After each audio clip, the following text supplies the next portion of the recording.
Hi, folks. I'm Ron Wiener from Venture Mechanics, and I'm here today with one of the founders from our Catapult program, Joshua Ahmed. Hi, Ron. Thanks for having me. My name is Joshua Ahmed. I'm the founder of RealEngineers.ai. RealEngineers is trying to face a problem that most hiring is done by recruiters, and they aren't engineers, yet they're forced to verify skills and domain expertise for things that they're not domain experts of. And so RealEngineers helps solve the problem by allowing engineers to upload their actual work, and I translate it to recruiters and helps them understand domain expertise as if they had domain expertise. It allows recruiters to verify the validity of hardware engineering skills like mechanical, electrical, and all those, so they can make the best hire. Why don't you start with the backstory? What's the origin story of RealEngineers? I was an engineer at Lockheed Martin, and it's basically my story of how I got hired there, and then one of the reasons I ended up leaving. My first real instance of this problem and dealing with it was when I first got hired into Lockheed. Basically, I got lucky at a job fair. I was never able to impress a recruiter, and I got lucky once. They had to go to the bathroom, so they sent the hiring manager in, and I got to talk my engineering stuff, what I did with drones, and really go into the details of Pixar controllers, and that impressed them. And that had nothing to do with your educational projects, That right? guy didn't even ask me about it. He's like, okay, you have a college degree, done. Once I told him about what I did, he didn't really care. It's an interesting point about extracurricular activity for engineers, right? Yeah. Because on paper, they can all look the same. Graduated with the Yeah. same GPA from the same university, but what really differentiates? Okay, so you get hired by Lockheed Martin. What did you work on? So I spend most of my time working on radar and its electronic systems, basically all the electronics on the aircraft, to make sure that if the pilot ever does have to go to war, he knows exactly what's going on around him and he knows how to respond. What about that experience at Lockheed led you to the insights that eventually formed RealEngineers? I think one of the most unique things about it is a very hardware and software focused role. I had to understand what the hardware was capable of, and then I also had to program it through software. Eventually I got promoted and I was the tech person evaluating some of the new engineers coming in. And I would just be like, okay, is this guy good technically fit? And I think the first inspirations for RealEngineers happened is when I was like, okay, when I was hiring software engineers, there's so many ways to figure out other than the resume before the interview on whether this person is worth your time if they're a good software engineer. My favorite way was through their GitHub repository. I could take an extra 30 minutes and be like, okay, let me see what they actually did. What kind of code is it? And you'd notice a lot of things that you just simply couldn't figure out. When it came to everybody else, so when I say hardware, I mean like aerospace, radio frequency, electrical, manufacturing, all those. There's nothing, like almost nothing. You only have the resume. If you're lucky, you can get a phone call interview with them, and then you have the interview. There's no other way for the engineer to be like, hey, this is what's unique about me. And there's no other way for the hiring manager to go figure that out other than the interview, which is already a very time-consuming and costly process. So you brought up a really good point to illustrate here for the audience is just that most folks are not aware, even though they drove to work in a car and they used a computer at work, and the built environment was built by engineers, and there's twice as many hardware engineers as there are software engineers, right? And that includes, I think you said 29 different disciplines, from chemical engineering, civil engineering, aerospace, electrical, mechanical. Yeah. And that's what we mean by hardware right now. And that's what we mean by hardware engineers, right? So your platform is specifically not for software engineers. Yeah. It's for all hardware engineers. When we did our market research, we looked up almost all college degrees given in the US, and we broke it down by engineers. And then we basically said, does this major code? Are they in front of a computer all day just coding software? If the answer was no, that laid out to around 2/3 of all college degrees given. Right. And then the other 1/3 is the purely coder ones. Right. And so since coders have all experienced getting hired, or trying to get hired, I've seen already dozens of HR tech applications for software engineers, like GitRoll or HackerRank, right, where the recruiter can send out a test and evaluate their capabilities. There's all these platforms for doing that, and there's absolutely zero for hardware. Right. There's so many ways for software engineers to prove their worth outside of how well can I draft this resume. Mm-hmm. Now, I just read this morning 110 job applicants on average for every tech job for one hire, right? That ratio has been getting worse and worse. Right. And as you know, my big bugaboo about this whole category of HR tech is that it's the one area where I think AI has really messed things up instead of made them better. Because you've got these bots that can interview bots now, right? The candidate bot, the recruiter bot. You don't even need a human anymore. You don't need a human anymore in the loop. The robots can hire each other. But and then somewhere the human shows up. Yeah, but all these bots for making the resume look like it's perfect for the job application that they're submitting to, just makes all the candidates look the same. Perfect, yeah. And then all the bots that recruiters are using to get candidates to submit, it's just becoming an incredible mess. Every recruiter I talk to bemoans the fact that AI has actually made things worse. And when you tell them, oh, I've got another AI-based app that's really going to help you, they put up, especially VCs, they're like, I don't want to hear any more business plans for HR tech, right? But yours is so unique and actually improving the situation. Explain why that is. What is it about your application that makes things better for hardware recruiters? So number one, it's not an all-in-one HR platform or anything like that. It has a very specific need, it has a very specific discipline it works for. The way it works with recruiters is they sign up to my platform and they say, hey, look, I got to fill this role, mechanical engineer role, for example. I have no idea how to pick between them. And all the resumes look perfect, right? So they get to go on RealEngineers, send over a link to all those engineers and say, hey, look, here's your chance. Show me what you got. And then the engineer, instead of a test, they just talk about what they did in engineering terms. So if you're a mechanical, you're uploading the CAD file if you have it. And if you don't, you upload in like, okay, what scientific principles did you work with? An engineer talks the way they want to talk. And then we take those scientific principles and we explain it to the recruiter. So, let's just say you have two mechanical engineers that look exactly the same. RealEngineers would say, hey, look, based on what they uploaded, this guy has been spending all his time making parts that are very lightweight. And so he's better for an aerospace application versus the other guy whose parts are stronger but heavier. That's something even a trained mechanical engineer would take hours to read through CAD files to figure out. And we give that level of insight instantly to the recruiter and they go, oh, this is why they're better. And they get to go to the hiring manager and say, look, I found this crazy insight. And they look like a hero because, this is an insight that would have taken you hours. I found it in seconds, and this is why the candidate's better. And here's proof. Here's the project. There's no testing going on here. What you're asking them to do is to upload all the artifacts of the work that they have done in their entire or the closest thing to those artifacts. Yeah. Right. So you'd encourage them to actually upload everything eventually. Everything they want to have. All right. So once that stuff's up there, PhD papers, test result documents, right? CAD files. As you mentioned, all the different cool hardware platform files out there, systems modelers, etc. So they've uploaded all that stuff. And your AI then understands, for example, this is the thing that I really love about when I saw your demo. Everyone's using semantic search, right, as the first step.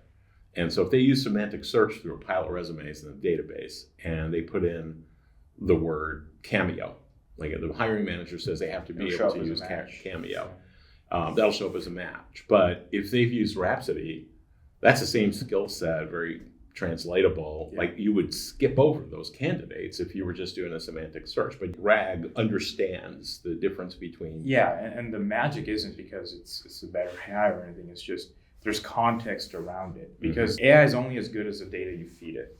So when you just feed it one sentence saying, I used X tool, and then the job description has one sentence saying, I need someone who uses X tool, that's a match, right? On my platform, you can't just say, I used X tool. In fact, they cannot upload resumes, right? They would have to say, like Cameo, for example, has outputs in PDF format that you can show in your entire activity diagrams and requirements models like that. So that would be the best. Or second, like I use Cameo, but I use it in blah, blah, blah fashion. And so even if you did use Cameo, hold on, there's 100 different uses for it. It could still be a mismatch. So it's the context, it's the greater improvement in the quality of data that goes in the AI that makes those deeper level matches much better. And it's a qualitative match. So it's not just, again, it's not a one sentence comparing to one sentence. It's here's the need and here's 10 or 20 times more amount of data that's being compared to it. Right. And you understand things like if they're looking for someone with experience in fluid dynamics and their document says that's been the Bernoulli's principle. Right. That would never get caught in a semantic search, but that's an equivalent. AI is getting better, but they would definitely get downgraded today. Mm-hmm. And so it always falls onto the recruiter to have that level of experience to be like, hold on, wait, Bernoulli's one of the main equations of fluids, so it's actually a match. And that's one of the things I think recruiters have found this most interesting is like they don't have to brush up and have a general understanding of the field anymore. This tool is like a translator. They don't have to learn the new language every time. Right. It helps them understand. It's like having a master's level engineer sit next to you. It's like, hold on, this is actually a match. This is why. Yeah. You're taking that friction between the tech Yes. recruiter, who's the gatekeeper, Right. and the hiring manager, who's like, why'd you send me these candidates? Right. I'm really looking through your pile. And then there's one more. See all the candidates you didn't send me, right? You're turning that into high fives. Right. And then there's one more, which is the engineer, right? Because then there's that engineer who said, okay, yeah, I know fluids very well. In fact, I spent 5 years of my life working on the Bernoulli's equation. So I'm going to put Bernoulli's. And he never even got to the interview. Mm-hmm. Because what mistake did he make? He didn't say fluid dynamics. He said Bernoulli's, right? And so that friction is gone as well. Yeah. Because that's how the engineer would have normally said it, right? Yeah. And so that's one of my favorite things. Like, that's how I speak. My ability to get hired should not be contingent upon the recruiter's knowledge of my field. So, I read like 100 business plans a week from founders, and I keep seeing more and more AI applications for validating whether they're physicians or lawyers or whatever they are. But it seems like the bulk of that that category is for software engineers, because software engineers write applications. So they created a lot of them. But it seems like that's the way of the future, is like not even caring so much about where you went to school, what certifications you have, but having AI step in first and evaluate the candidate based on their work experience or actual work product. Yeah. So this is like one of my favorite examples, because with hardware engineers, you do have very concrete things. And it's not, you can literally touch them. So you can touch them. It's not like, oh, I downloaded this platform on my computer. I used it for 5 minutes. I'm going to put it on my resume. Here's this 3D part I made, and here's the design. Exactly. So in the future, what is your vision for what's going to happen with the resume? Because it seems like the resume is becoming less and less relevant when you have all this AI capable of evaluating candidates. Yeah. What's the resume of the future going to look like? You're a hardware engineer using RealEngineers. Are you going to spend as much time generating a unique application for every job that you come across? Or are you going to approach this differently? Yeah, it's always really hard to predict the future, but I think the resume is it's going to be unrecognizable. We might still call it the resume, but it's going to go through some transitions. And if I had to bet, I think, like you said, every field is going to have its own way of doing things. Versus a resume, it's like it doesn't really matter what field. You go to marketing, you still need to give a resume, right? So it just might be like a LinkedIn might be good enough to see your just a high level where you've been, and then the depth would be determined by different tools in different fields. Right. And each of those tools will be really, really good at their niche, because their niche has different needs, and a marketer needs a whole different set of skills then. Yeah. Like in marketing, it probably matters a lot more how charismatic you are, and Oh yes, but it seems like for software engineering, which we're probably happy to stay out of that field right now, because with vibe coding, and even some of these platforms like GitRoll, like who knows where you got that code that you uploaded for somebody to evaluate. But with hardware, can you do that? Can you cheat like that? Or like how is hardware engineering like more persistent here with this your solution versus changing times? I would never say someone can never cheat on RealEngineers, but if you start going down the rabbit hole of trying to cheat, you realize it starts becoming a ridiculous task that almost becomes indistinguishable from actually doing the work. Mm-hmm. And that's one of my favorite things. It's like, okay, I am going to cheat on RealEngineers. I got to go find some CAD files, or I got to find some actual work of someone else I got to upload. Okay, whose work are you going to find? Let's say you just found an aerospace guy. All right, I'm going to take his designs for this aerospace wing. So guess what? Now you just knocked yourself out of all automotive companies, because they're not even going to care that it's real or fake. That's about, it's about a different thing. Versus today, you can just say, I worked on CAD files and I made parts. That's vague enough for you on a resume. You can still get into automotive and you can still get into all the fields. But RealEngineers, those specificity forces you to go down in certain paths. So, okay, now you got to pick what path. All right, what kind of aircraft wing are you going to choose? Is it going to be, something that goes past the speed of sound or something below? Is it going to be past it? You see, every question you have to ask yourself to make a real engineer's profile, you start kind of doing the work, right? Versus in coding, if I wanted to do, full stack development, I can copy somewhere, I can vibe code it, and that set of skills is probably still fair for a lot of other companies. And I think that's the difference. And so software is just so dynamic right now that, I don't envy that problem. Plus having so much competition. Yes.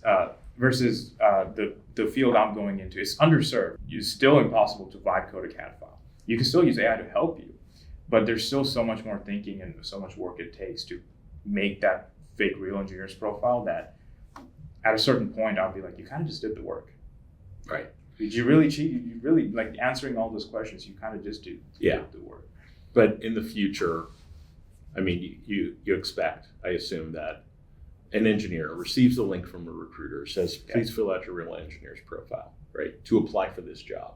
Yeah. But they're going to want to keep that profile updated throughout their career, right? Because that becomes their resume in a sense, right? Other jobs that definitely becomes the proof point of their technical ability. Right. Yeah. But other jobs come along in the future, and I would imagine the engineer is going to get so much better of a sweet spot fit for their background, right? Yeah. That they'll stay with it on the job longer, they'll get paid more. And that's really that sweet spot fit for hardware engineers and aerospace is a little harder. And I remember this from my customer discovery. I was like, again, a full stack developer at Meta. If you move them and just plug them into a full stack developer role in Amazon, they have a very good understanding what the job is still, even though it's a different company, completely different product, right? Versus, I was talking to some of my friends at, my older companies, and this guy's been doing, one mechanical part for one part of the airplane for 20 years. And yeah, he's really, really good at it. I hope it's not the laboratory. Yeah. And then across the hall, he has a colleague who has the exact same title as a mechanical engineer who's been working on a whole different piece of the aircraft. And yes, he might know better than the average person what that mechanical engineer does, but they almost have, even if they use very similar tools, they have very different jobs, very different science. He might be working on the propellers while someone's working on the landing gear. So two different types of sciences which you get good at, right? One is all focused on airflow and the other one's focused on how much pressure can it take. Yeah. And so it's not as clear cut, especially from a recruiter's perspective, that these two mechanical engineers you can just plug and play them and just move them around. Right. And that's the frustration there, and that's the fragmentation in the hardware engineering role versus what real engineers can do is like, hold on, wait a minute, those propellers, that scientific concepts, not in the skills, not even in the experience, but underneath, the very first principles are actually much more similar to how a ship rudder works. So you might actually be a good plug and play for ship rudders than across the hall. What you're describing is exactly what the interview process is, right? Yeah. It's like trying to get down to, but have you done this kind of digital marketing campaign? Or even though the titles might be the same, even though the companies might be the same, versus in software, I do think that's where they have it a little easier, where there's a very good understanding if someone has the same title as you are doing very similar jobs. Yeah. I'm a database engineer for Facebook. You use these kind of tools, you have a very good understanding of what the Amazon guy is doing too. Mm-hmm. And it's not as true in this world. So you brought up customer discovery. Yeah. 95% of the founders I meet have done an insufficient job of customer discovery. It's the first class we send them to. Go take Angie Parker's class and learn how to do it right, which you did like a year ago. What did you discover early on? You were doing customer discovery with the users, with the engineers, but also the technical recruiters who are actually going to be your paying customers. So how did that go? So I had an advantage where I came from that world, right? I was a hiring manager and I was an engineer, so I knew a lot of engineers, and I knew a lot of hiring managers, but I didn't know a lot of recruiters. So my first focus was to make sure, like, okay, let me understand their world, because I knew what it was like to be their customer, right? I was on the other side of it, judging their work. And I've been on the left side of it, which is, please like me, send me over. So I spent a lot of time with engineers, and I spent a lot of time with recruiters and some time with my hiring manager friends and seeing the difference. And long story short, for hiring managers are like, hey, we know what we're talking about. If it's the recruiter process, then I want to see the top 15. So I knew recruiters were the place to focus there to really solve this problem. And so I started taking all my engineering friends and I was like, hey, let me see, what are you guys doing? And so engineers, biggest learning, they like beers. And when I talk to recruiters, they always wanted cocktails. So that was like one notice thing. Yeah. I was it was first customer discovery insight. Yeah, that was beer versus cocktail. Consistent. But for engineers, it's been, my favorite discoveries have been the way they talk to me is very different than the way they talk to recruiters are somewhere outside of it. And we all know this. If you know someone who's really into something and then they meet someone else who's really into something, they just start having their own conversation, their own language. You're just sitting there awkwardly. Right. So when you're demonstrating this to recruiters, now that you have a closed MVP, but you've got design partners that are starting to actively use and pay for the platform, which is great. What kind of war stories do you hear from recruiters or admissions from them about them being the gatekeeper but not really understanding the nuances of engineering? What have you heard? We've heard some horror stories. I think one of them was, I've been hiring propulsion engineers for years, and it took me 2 years to figure out what it means. And I remember everybody in the room was like, "What?" Yeah. And my other favorite one was as a recruiter, and we were testing out RealEngineers and comparing it against the resumes and seeing how it works. And the job description asked for proficiency integrating single board computers. And the engineer was like excited. He's like, "Yeah, look at all this work I did with Raspberry Pis." And the recruiter didn't even notice. Her eyes just walked right past it. And we were just like, "Hey, there's a sentence right here about Raspberry Pis." And they looked at me. It's like, I don't know what that is. What does raspberries have to do with this? What is pie? Yeah, what's going on? And we looked at each other with the horror look on our face. And so to give you the magnitude of how ridiculous that is, it's like if you asked me. If I asked you, Ron, are you into cars? And you say, yeah, I drive a Toyota Tacoma. I'd be like, Ron, I asked you about cars. I don't know what a Toyota Tacoma is. Mm-hmm. You'd be like, hold on, Josh, you're... That's kind of a good analogy, right? It's not a good judgment of whether you're a good car guy. They don't know the difference between Arduino, Raspberry Pi, and single board computer. Right. And it took me 4 years to learn all that, right? Mm-hmm. And so that's been like one of the biggest factors for RealEngineers. Like, look, you don't have to learn that. And the best recruiters I've seen is like, look, we take our time to research those. We try to get a good understanding of it. It's like, think about the time and money it takes, right? And RealEngineers, and we popped this through RealEngineer system, and the engineer just popped out like, hey, here's the circuit diagram I used to integrate the Raspberry Pi. And RealEngineers popped out one of my favorite sentences. It said, Raspberry Pi is a brand of single board computer. Mm-hmm. So don't kick this guy out. And I found it on page.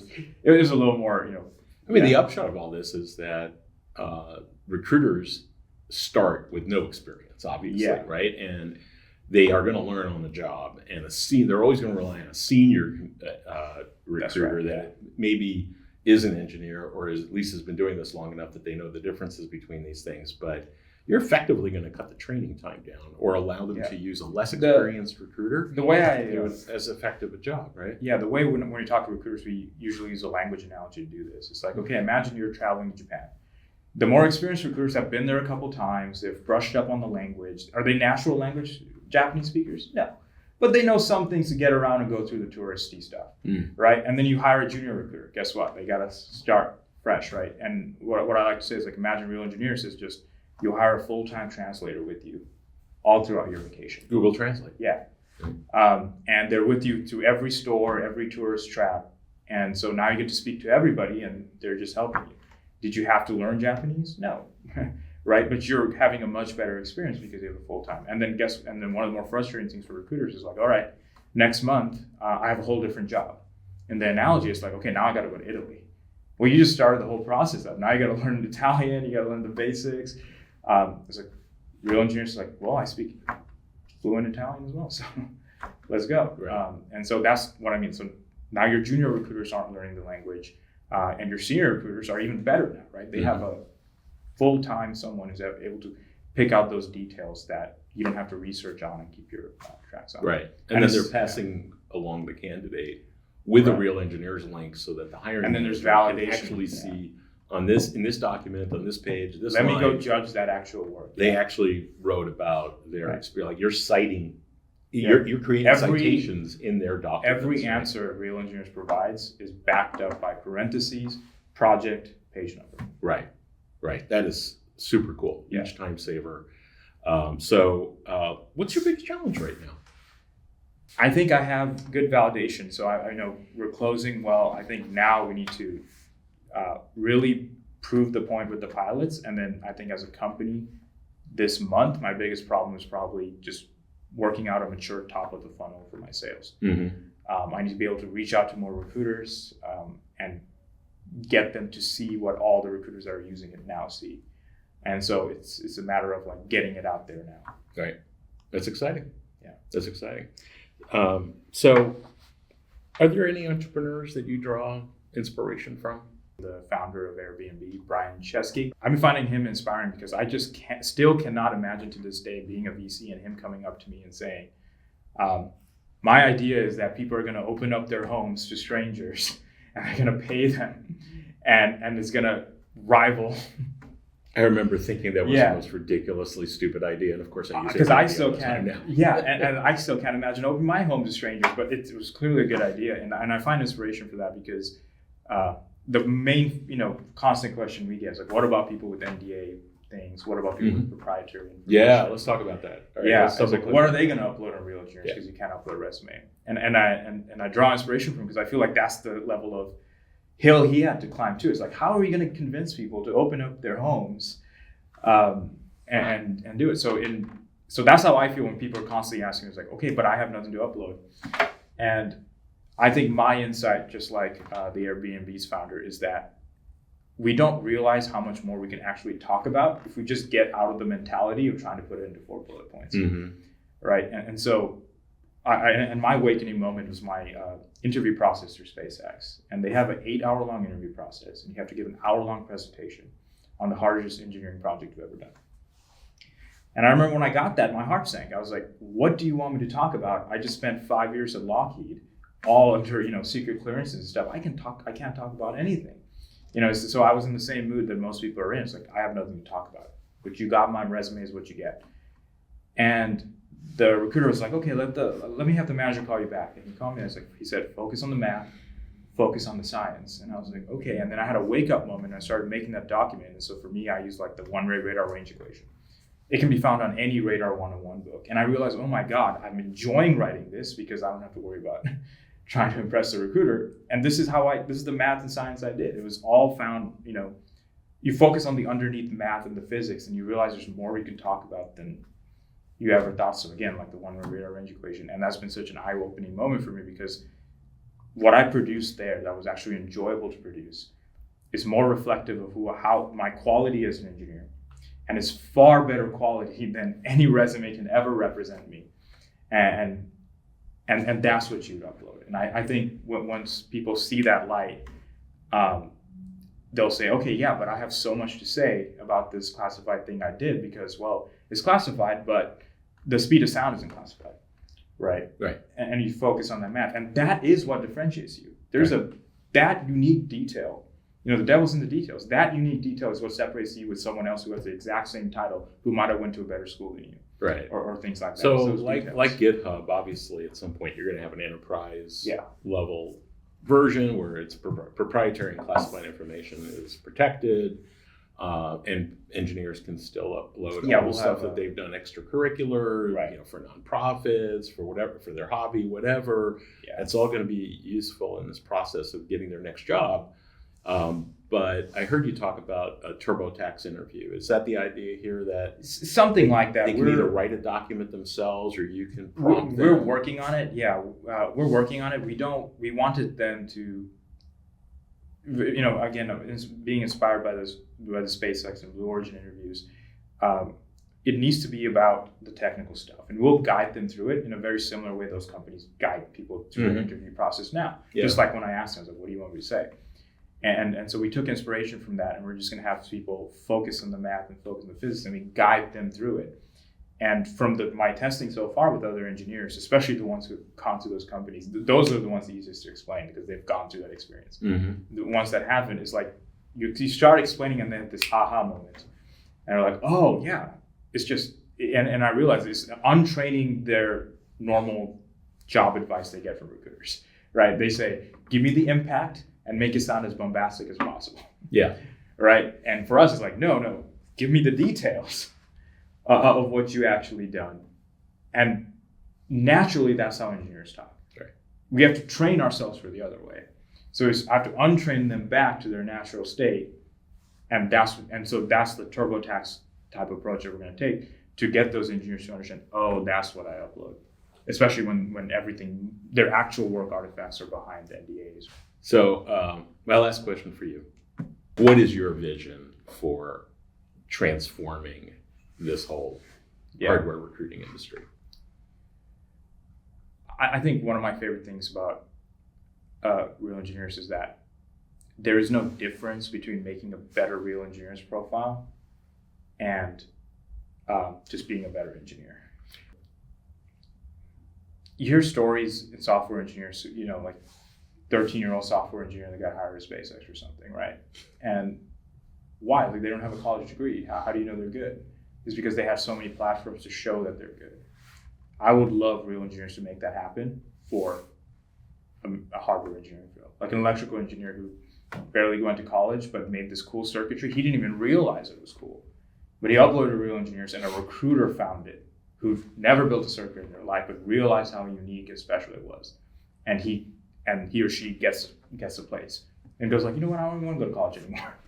Right? And you don't hear, like, I'm not saying that's never happened, but I believe the potential for that to happen is really great. It's just those people that do cool stuff, there's no platform for that to be seen and understood. Yeah. They go into their niches and they stay in those niche communities.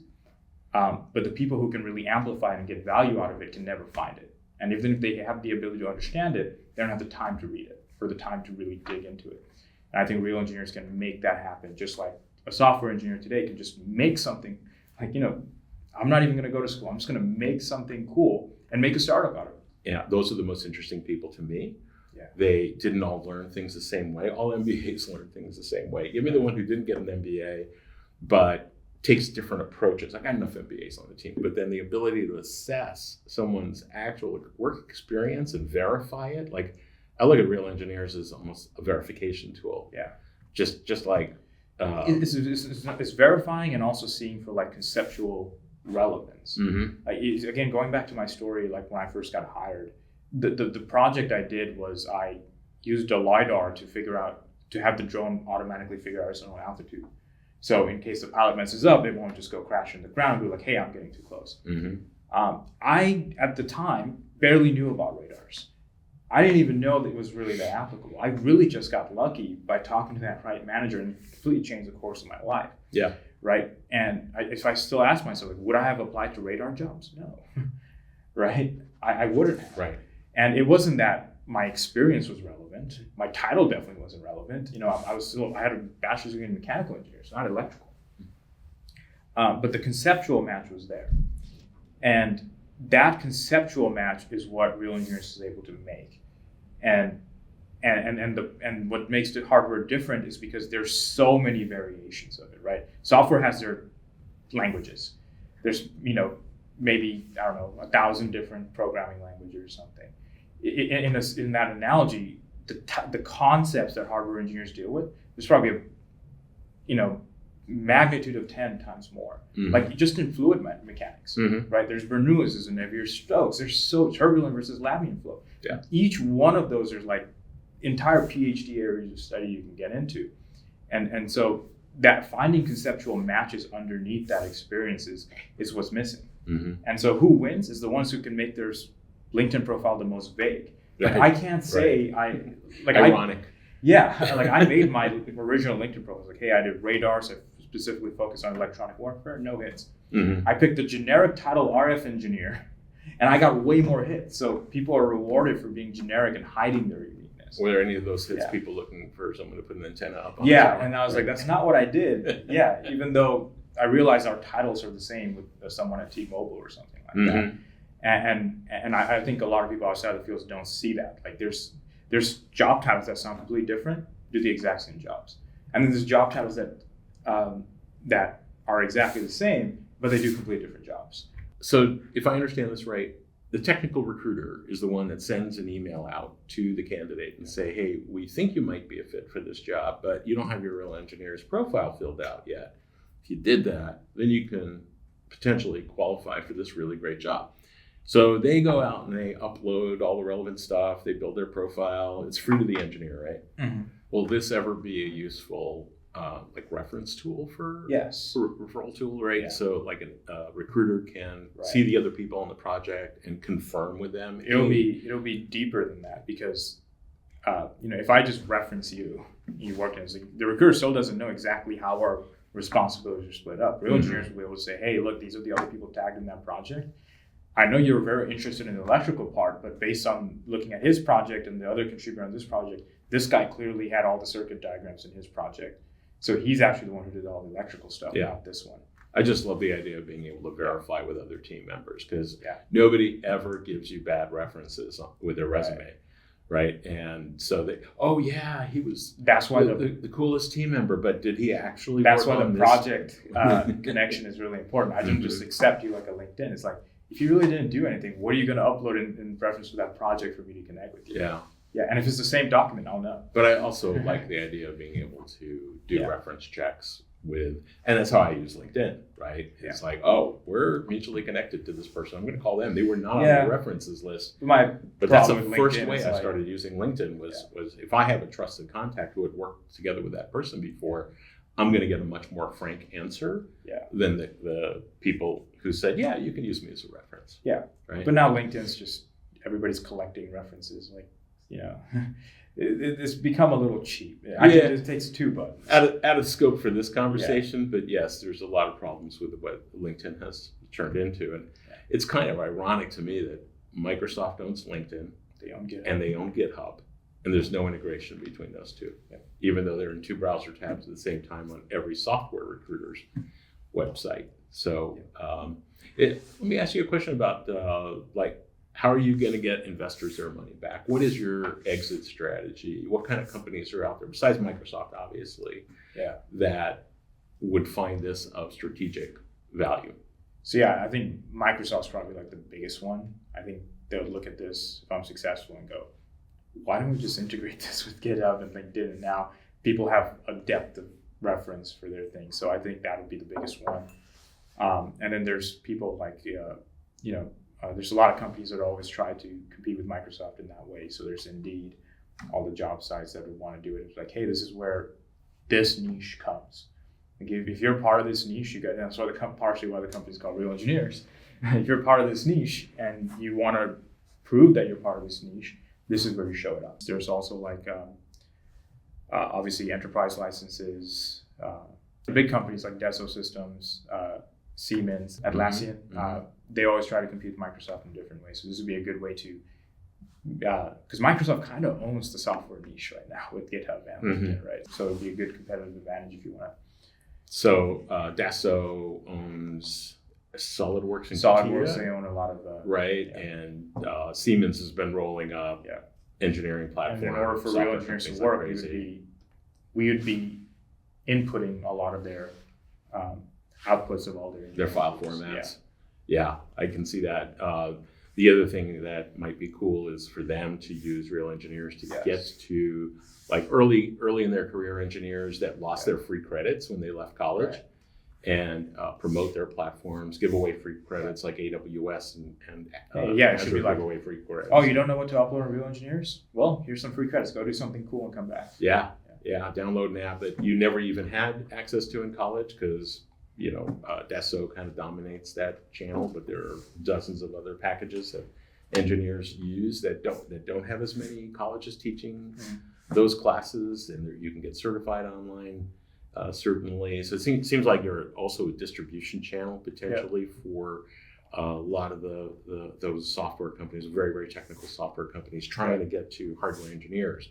Building up a large volume ultimately will lead to other opportunities. And these are huge companies, right? They have their hand in so many different things, right? And it's funny because it's it's part of everything, like from washing machines to your car to like TVs, right? So they have their hands in everything. Yeah. I remember talking to Siemens about RealEngineers, and they noted that they have over 100,000 engineers that work at Siemens, right? So, I forget how many divisions, but they very quietly rolled up all these CAD packages, all these different engineering platforms. It seems like you're in a perfect place where people are thinking about their career moves, whether they are looking for a job because they lost their last job, or it's their first job, or they're just wanting to improve their lot, right? They're not really in a place that's maximizing their skills. They're not getting paid as well as they could be if they found a perfect fit. So there's lots of reasons to keep your RealEngineers profile updated all the time, including your extracurricular stuff, right? I think what really makes it special is that it allows engineers to stand out in their own unique way, which is through our work, not how well we can write a resume. I'm absolutely convinced that you are going to change this whole paradigm here. I hope so. It's been so overdue. Yeah. So I'm going to thank you again, and wish you the best of luck with RealEngineers.ai. Yep. Anything else people need to know to get information other than your website? It's all on the website. Yeah, it's all on the website. Super. All right. Thanks, folks.